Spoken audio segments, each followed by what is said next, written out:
Bismillahirrahmanirrahim. Assalamualaikum warahmatullahi wabarakatuh.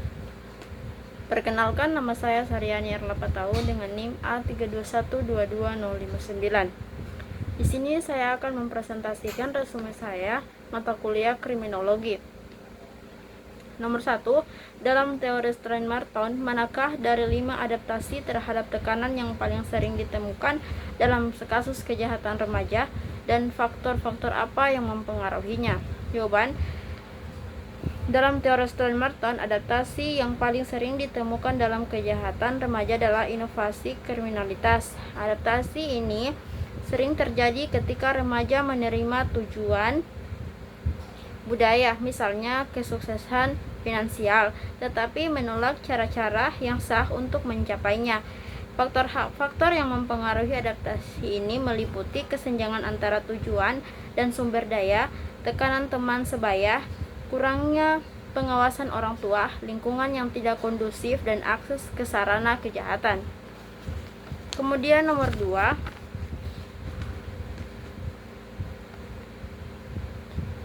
pertanyaan dari saudara Rahmat, perempuan tondok kiri termaksud kejahatan?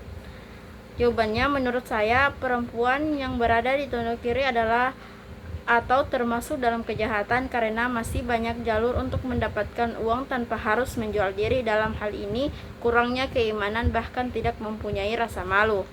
Kemudian nomor 3, dalam kasus di mana wanita menjadi pelaku kejahatan, sejauh mana pengalaman trauma masa lalu mempengaruhi tindakan kriminal mereka dan bagaimana pendekatan rehabilitasi yang dapat diterapkan? Jawabannya, masa lalu seseorang wanita dapat memiliki pengaruh signifikan terhadap tindakan kriminal yang dilakukannya. Pengalaman traumatis seperti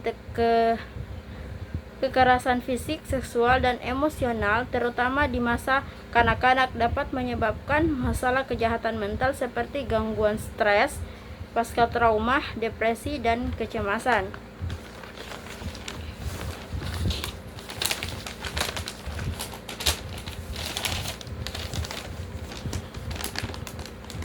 Kemudian pendekatan rehabilitas yang efektif untuk wanita pelaku kejahatan dapat bersifat holistik dan berfokus pada kebutuhan unik mereka.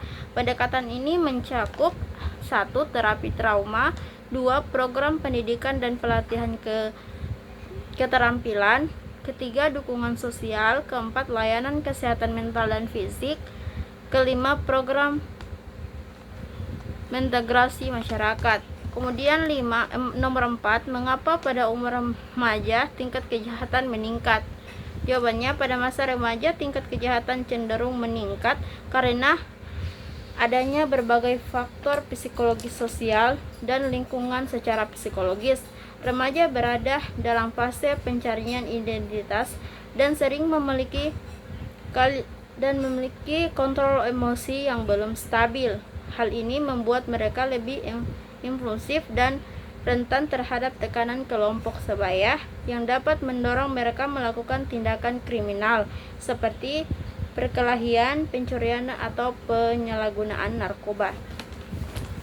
Nomor 5, sejauh mana kebijakan pemidanaan berbeda antara remaja dan orang dewasa dalam sistem peradilan pidana, dan bagaimana hal ini mempengaruhi tingkat kejahatan berdasarkan umur? Jawabannya, kebijakan pemidanaan terhadap remaja dan orang dewasa dalam sistem peradilan pidana berbeda secara signifikan, terutama dalam pendekatan yang digunakan. Remaja cenderung mendapatkan perlakuan yang lebih rehabilitatif dibandingkan represif, sedangkan fokus pada pembinaan, pendidikan, dan reintegrasi sosial sebagaimana diatur dalam sistem peradilan anak seperti dalam Undang-Undang Nomor 11 Tahun 2012 tentang Sistem Peradilan Pidana Anak di Indonesia. Kemudian nomor 6, apa yang menyebabkan perempuan dianggap inferior dalam masyarakat patriarkis? Jawabannya, dalam masyarakat patriarkis, perempuan sering dianggap inferior karena adanya konstruksi sosial dan budaya yang menetapkan laki-laki sebagai pihak yang dominan dalam berbagai aspek kehidupan. Pandangan ini berakar pada nilai-nilai tradisional yang membedakan peran gender secara kaku, di mana laki-laki dianggap sebagai pemimpin dan pencari nafkah, sementara perempuan diharapkan menjalankan peran domestik seperti mengurus rumah tangga dan anak-anak. Kebanyakan orang beranggapan perempuan percuma berpendidikan tinggi kalau ujung-ujungnya hanya menjadi ibu rumah tangga. Ini pendapat yang keliru karena sebagai perempuan harus berpendidikan karena ia menjadi madrasah pertama bagi anaknya. Dalam Islam, kedudukan perempuan sangat mulia, yakni menjadi ummu warabatul bait atau ibu dan pengatur rumah tangga. Menjadi ibu rumah tangga sekaligus mendidik anak bukanlah suatu hal yang mudah. Maka dari itu diperlukan ilmu untuk menjalankan peran tersebut. Baik, itulah presentasi resume dari saya. Lebih dan kurangnya saya mohon maaf. Wabillahi taufiq wal hidayah. Wassalamualaikum warahmatullahi wabarakatuh.